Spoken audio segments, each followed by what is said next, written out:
Atomoa materia osatzen duen unitate txikiena da. Hain da txikia, non urtanta batean mundu osoko hondartzetako hondarale guztiak baino gehiago daude. Ni Zarket Maixu naiz, eta bideo honetan atomoaren aurkikuntza azalduko dizuet.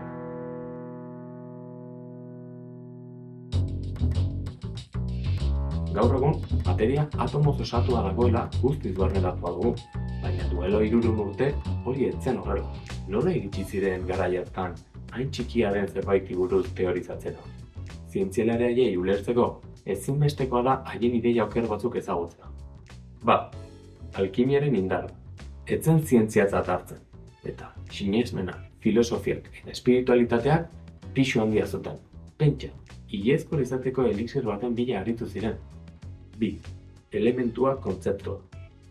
Elementuak naturaren 4 oinarrizko printzipio ziren. Lurra, airea, sua eta ura. Zientzialariek uste zuten, elementu horiek sustantzien propietateak ematen zizkietela. Eta edozein substantzia 4 elementuen kombinazioa zen. Hiru, propietatea. Substantziak deskribatzean, neurgaitzak ziren propietateak aipatzen ziren. Adibidez, espiritua eta almena. Lau, airearen osaera. Airea, gas ezberdinen nahasketantzat jo beharrean, substantzia bakar batez osaturik zegoela pentsatzen zuten. 5. Materia. Materia infinituki zatitu zitekeela uste zuten. Zorionez, garai hartako zientzialari batzuk baztertzen hasi ziren horrelako ideia eta pentsamendu asko. Eta horren ondorioz, kimikaren iraultza hasi zen. Iraultza horretan, inpaktu handia izan zuen nire idolo den Robert Boylek.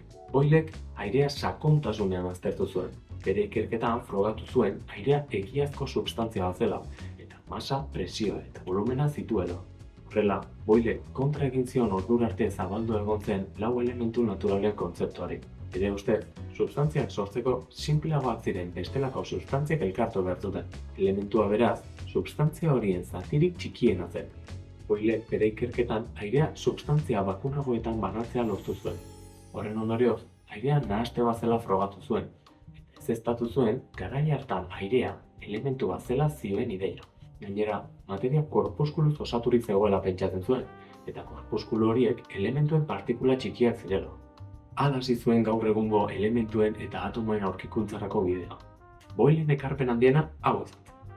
Elementuaren kontzeptua filosofiarekin lotu ordez errealitatearekin lotzea.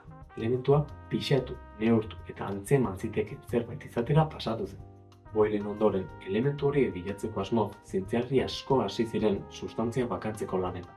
ikerketa haietan sustantzia zatiezinak aurkitu zituzten eta elementutzat jo.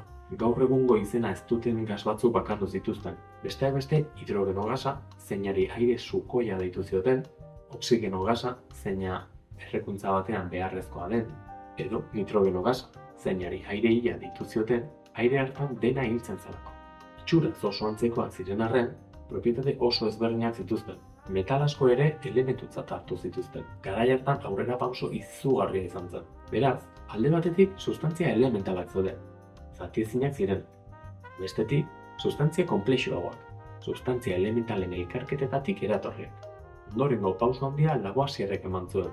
Lavoisier neurketekin obsesionatu zen. Haren ustez, kimika ondo egiteko ezinbestekoa zen neur zitekeen guztiak neurtzen. Horrela, erakutsi zuen esperimentu batetik bestera, parametro guztiak berdin mantendu ezkero, emaitza beti bera zen. Lavoisierrek asko lagundu zuen kimika zientzia gisa finkatzen. Neurtzen ziren parametro horietako batzuk hauek ziren. Masa, volumena, presioa, temperatura, erreakzio abiadura. Neurketek kuantitatiboak izan behar zuten. Hau da, aparatu batekin neurtuak, subjektibitatea alde batera utziz. Lavoisier gainera konturatu zen, erreakzioetan aireko gasek parte hartu ahal zutela. Baita erreakzioek gasak askatu ahal zituztela ere. Horrexegatik, daturik ez galtzeko edukiontzi itxi batean egiten zituen erreakzioak. Lavoisier erreakzio asko egin eta gero, ondorio simple baina oso garrantzitsu batera iritsi zen. Egin zituen erreakzio guztietan, hasierako masa eta amaierakoa berdinak ziren. Masa ez zen inoiz aldatzen. Eta ez hori bakarrik, ondorengo zientzialariak konturatu ziren, sustantzik beti proportzio finkoetan erreakzionatzen zutela. Hona hemen adibide batzuk.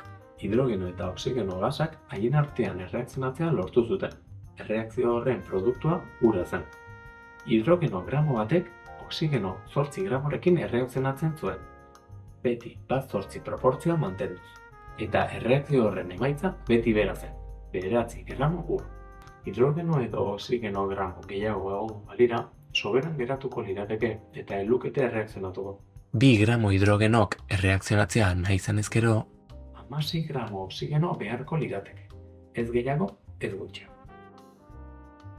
Azkenik, Dalton zientzialaria dugu.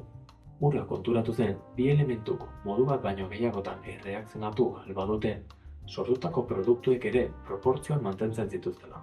Adibide batekin hobeto ulertuko duzue. Nitrogenoa eta oxigenoa erabiliko ditugu oraingoan. Bi elementu horiek modu ezberdinean erreakzionatuko dute inguruko baldintzen arabera, produktu ezberdinak emanda. Oxido nitrikoa, oxido nitrosoa, nitrogeno dioxidoa, dinitrogeno trioxidoa, dinitrogeno pentaoxidoa, besteak beste. Gaur egun ondo ezagutzen ditugu sustantzia horiek eta haien formula kimikoa ere badakigu. Garai hartan, hau zekiten soilik. Zein ziren erreakzioko oxigeno eta nitrogeno gasen masak eta lortutako produktuak ezberdinak zirela. NO lortzeko nitrogeno 14 gramok oxigeno 16 gramorekin erreakzionatzen zuten. NO2 lortzeko nitrogeno 14 gramok oxigeno 32 gramorekin erreakzionatzen zuten. Beharrezko oxigeno kopurua bikoitza zen hain zuzen ere. N2 lortzeko ordea nitrogeno 28 gramok oxigeno 16 gramorekin. Kasu horretan, nitrogeno kopuru bikoitza behartzen. Daltonek argi ikusi zuen, elementuak beti multiplotan elkartzen ziren. Hori azaltzeko modu errazena da, pentsatzea elementuak partikula txikiak direla. Daltonek informazio guztia bildu eta atomoaren lehenengo teoria modernoa sortu zuen. Garai hartan, teoria arrotza zen zientzialari askorentzat, eta batzuk aurka agertu ziren. Baina Daltonek norabide zuzena hartu zuen. Honako hau zioen Daltonen teoriak. Erreakzionatzeko beharrezko diren proportzionaltasunak azaltzeko modu errazena, hau da, materia guztia atomo izeneko partikula zatiezinez osatua da. Elementu bateko atomo guztiak berdinak dira, eta bi elementu ezberdinen atomoak desberdinak dira. Erreakzio kimiko batean, atomoak ez dira apurtzen, ez aldatzen. Berrantolatu besterik ez dira egiten sustantzia berriak osatzeko. Hiru postulatu horiek zuzenak izaten jarraitu dute gaur egun arte. Atomoaren aurkikuntza ez zen pertsona bakar baten lana izan, baizik eta ikerlari askoren esfortzuaren eta kolaborazioaren ondorio. Atomoaren gaur egungo ezagutzara iristeko beste kuskutsero askoren lana zegoen egiteke. Zientzian, elkarlanaren bidez soilik argitu ditzakegu, oraindik ere ulertzea espero den misterio asko. Daltonek bere atomoaren teoria atera zuenetik gaur egun arte, ze ikerlari garrantzitsu eta ze aurkikuntza egon dira. Ze ekarpen egin zituzten. Bideo honek atomoaren teoriaren jatorria azaltzen. Kimiatik kimikara gertatutako trantsizioaz ari da. Atomoari buruz gehiago jakiteko ikusi hurrengo bideo. Bideo hau bigarren hezkuntzako fisika eta kimikako ikaslei zuzenduta dago. Indarrean dauden 76/2023 dekretuan eta 77/2023 dekretuan oinarritzen da. Kimika hobeto ulertzea eta zerrara piztea duen. Eskerrik asko ikusteagatik kuskusirak, ni Zarten Maiz naiz, hurrengo.